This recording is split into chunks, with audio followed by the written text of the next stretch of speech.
Happy morning friends, எல்லோரும் எப்படி இருக்கீங்க? நீங்கள் மார்னிங் ரொட்டீன் தான் பார்க்க போகிறீங்க. நான் 4:30க்கு எழுந்திரிச்சு குளிச்சுட்டு சமையல் வேலையை தொடங்கியாச்சு.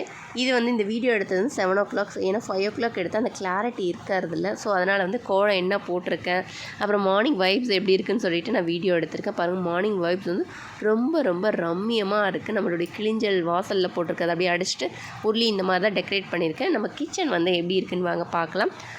நான் வந்து ப்ரீவியஸ் நைட்டே வந்து நாளைக்கு என்ன சமைக்க போகிறோம் அப்படிங்கிற பிளான் வந்து ப்ரீ பிளான் வந்து பண்ணிடுவேன். அப்போ தான் எனக்கு வந்து ஒரு டென்ஷன் இல்லாத இருக்கும். அதுக்கு முன்னாடி நம்மளோட சூரியன் வந்து மார்னிங் வந்து அழகாக வருவாருங்க. நல்லா பிங்க் கலரில் அந்த தென்னை மரத்துக்கு நடுவில் வரும்போது ரொம்ப ரொம்ப சூப்பராக இருக்கும் பாருங்கள். ஸோ அதை அப்படியே பார்த்துட்டு நம்மளோட கிச்சன் எப்படி இருக்குன்னு வாங்க பார்க்கலாம்.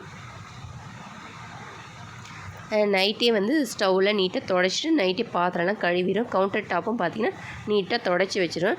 இது வந்து ரெகுலராக மேக்ஸிமம் பண்ணிடும். ஒரு சில டைம் வந்து நம்மளுக்கே வந்து டயர்டாயிரும் இல்லையா, அன்றைக்கி வந்து மார்னிங் பண்ணிப்பேன். ஸோ இது மாதிரி நம்ம நீட் பண்ணி வைக்கும் போது மார்னிங் வந்து சூப்பராக இருக்கும். ஸோ சமையலை ஸ்டார்ட் பண்ணிடலாம். பொரியலுக்கு வந்து கேரட், பீன்ஸ், உருளைக்கிழங்கு கொஞ்சம் சால்ட் போட்டு வேக வச்சிடலாம். காய் வெந்துட்டுருக்கட்டும். ஆனியனும் கட் பண்ணி வச்சுருக்கேன். அதுக்குள்ளே வந்து நம்ம மாடி தோட்டத்தில் வந்து கம்பு செடி வளர்த்துறேன் பாருங்கள். ஆல்ரெடி ஷார்ட்ஸில் போட்டிருக்கேன், பார்க்காதவங்களுக்காக இப்போ காமிக்கிறேன். இது பார்த்திங்கன்னா அதுவே தானாக வந்து நான் வந்து காய வச்சுருந்தேங்க கம்பு. அது வந்து தொட்டியில் வந்து அதுவே தானாக வளர்ந்துருக்கு. சூப்பராக இருக்குது. டெய்லி எவ்வளோ தூரம் வளர்ந்துருக்குன்னு சொல்லிட்டு அஸ்வந்த், கவி, அவரு நானும் பார்த்துக்கிட்டே இருப்போம். ரொம்ப ஹாப்பியாக இருக்குது. அதுக்கப்புறம் பாருங்கள், காய் வந்து வெந்துருச்சு. அதே கடாயில் வந்து கொஞ்சம் ஆயில் விட்டு கடுகு, உளுத்து பருப்பு போட்டு தாளித்து ஒரு பெரிய வெங்காயம் ஆட் பண்ணிக்கலாம். நல்லா ஆயிலே வதக்கிக்கலாம். அப்புறம் கொஞ்சம் கருவேப்பிலை, ஒரு வரமிளகாய் மட்டும் ஆட் பண்ணிக்கலாம். என் குட்டீஸ் இருக்கலாம், காரம் அதிகம் சாப்பிட மாட்டாங்க. அப்புறம் 1/2 ஸ்பூன் அளவுக்கு இஞ்சி பூண்டு பேஸ்ட் போட்டு அதையும் நல்லா வதக்கிக்கலாம். வதங்கினதுக்கப்புறமா பார்த்திங்கன்னா 1/4 ஸ்பூன் அளவுக்கு மஞ்சள் தூள், அப்புறம் வந்து சாம்பார் தூள் போடுறேங்க. 1/2 ஸ்பூன் அளவுக்கு சாம்பார் தூள் ஆட் பண்ணியிருக்கேன். நான் சக்தி சாம்பார் தூள் தான் ஆட் பண்ணியிருக்கேன். அதையும் நல்லா ஆயிலே மிக்ஸ் பண்ணிக்கலாம். நீங்கள் காரத்துக்கு ஏற்ற மாதிரி ஆட் பண்ணிக்கோங்க. ஆயிலே வதங்கினதுக்கப்புறமா வேக வச்ச காயெல்லாம் வந்து நீங்கள் ஆட் பண்ணிக்கலாம். இதில் வந்து பச்சை பட்டாணி ஆட் பண்ணிக்கலாம். அப்புறம் வந்து காலிஃப்ளவர் ஆட் பண்ணிக்கலாம். சூப்பராக இருக்கும். நல்லா மிக்ஸ் பண்ணி விடுங்க. அப்போ தான் மசாலாலாம் காயோடு நல்லா மிங்கிள் ஆகும். அதுக்குள்ளே வந்து தேங்காய் வந்து கொஞ்சமாக எடுத்துருக்கேன். ஒன்றும் பாதியமாக அரைச்சிக்கலாம். மிக்சிலேயே நான் அரைச்சி துருவ மாட்டேன், மார்னிங் டைம் இருக்காதுன்னு சொல்லிவிட்டு. ஸோ நல்லா தண்ணியெல்லாம் ட்ரை ஆனதுக்கப்புறமா நம்ம தேங்காவை ஆட் பண்ணிடலாம். நல்லா மிக்ஸ் பண்ணி விடுங்க. இந்த டைமில் பார்த்திங்கன்னா நல்லா சூப்பராக ஒரு வாசமாக இருக்கும். ஸோ தேங்காவை ஆட் பண்ணிக்கலாம். நல்லா அதையும் மிக்ஸ் பண்ணி விட்டுக்கலாம். நீங்கள் வந்து இது சாதம் கூட இதில் கிளறி கொடுத்தா சூப்பராக இருக்கும். குட்டீஸ்க்கு லஞ்ச் பாக்ஸ் கூட நீங்கள் ட்ரை பண்ணி பார்க்கலாம். பாருங்க, சூப்பராக வந்து ரெடி ஆகிடுச்சு. அதுக்கப்புறம் வந்து தக்காளி சாதம் செய்ய போகிற ஒரு கடாய் வச்சுட்டு ஆயில் வந்து 2 ஸ்பூன் அளவுக்கு ஆட் பண்ணிக்கிறேன். ஆயில் ஹீட் ஆனதும் கடுகு, உளுத்தம் பருப்பு ஆட் பண்ணிக்கலாம். அதுக்கப்புறம் ஒரு 2 பெரிய வெங்காயம் ஆட் பண்ணியிருக்கிறேன். இல்லை நீங்கள் சின்ன வெங்காயம் கூட ஆட் பண்ணிக்கலாம். கொஞ்சம் கருவேப்பிலை போட்டு நல்லா ஆயிலே நல்லா மிக்ஸ் பண்ணிக்கலாம். அதுக்கப்புறமா இஞ்சி பூண்டு பேஸ்ட் இருந்தால் 1/2 ஸ்பூன் ஆட் பண்ணுங்கள். இல்லை அப்படின்னா பூண்டு கூட நீங்கள் ஒரு 3 பல் பூண்டு வந்து நீங்கள் தட்டி ஆட் பண்ண சூப்பராக இருக்கும். அப்புறம் தேவையான அளவுக்கு தக்காளியை வந்து நான் மிக்சியில் அரைச்சி அதையும் வந்து இதில் ஆட் பண்ணிக்கலாம். நல்லா பூண்டு ஆயிலே வதங்கினதுக்கப்புறமா தான் நீங்கள் தக்காளி ஆட் பண்ணணும்.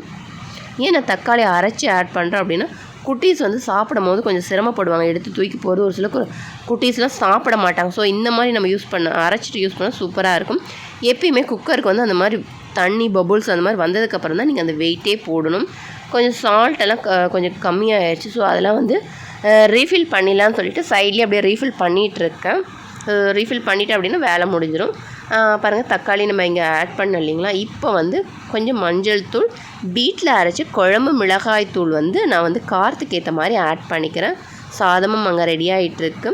ஸோ இது வந்து ஒரு டிஃப்ரெண்ட்டான தக்காளி சாதம் தான். தேவையான அளவுக்கு கல்லுப்பு ஆட் பண்ணிக்கிறேன். நல்லா மிக்ஸ் பண்ணி விடலாங்க.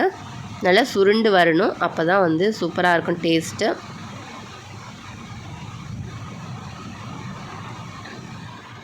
இப்படி கொடுக்கும்போது குட்டீஸும் விரும்பி சாப்பிடுவாங்க. அதுக்கப்புறம் வந்து எனக்கு அவர் வந்து இப்போ சம்மர் சீசனால் மோர் வந்து நல்லா பீட் பண்ணி கொடுத்தாரு. அதான் குடிச்சிட்ருக்கேன்.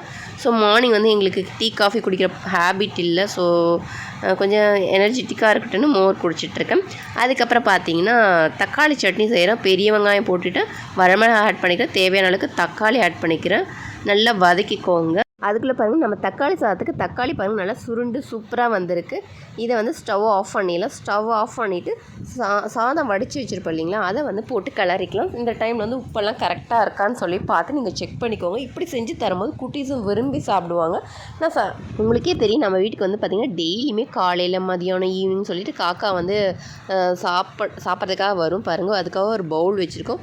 ஒரு சில காக்கா, இந்த காக்கா பாருங்கள் ஸ்நாக்ஸ் காக்கா, ஸ்நாக்ஸ் மட்டும்தான் சாப்பிடும். முறுக்கு இந்த மாதிரி ஐட்டம் தான் சாப்பிடும். ஒரு சில காக்கா பார்த்திங்கன்னா சப்பாத்தி பூரி இந்த மாதிரி ஐட்டம் தான் சாப்பிடும். ஒரு சில காக்கா நான்வெஜ் தான் சாப்பிடும். இந்த மாதிரி வெரைட்டி காக்காலாம் நம்ம வீட்டுக்கு வந்து டெய்லி சாப்பிடுங்க.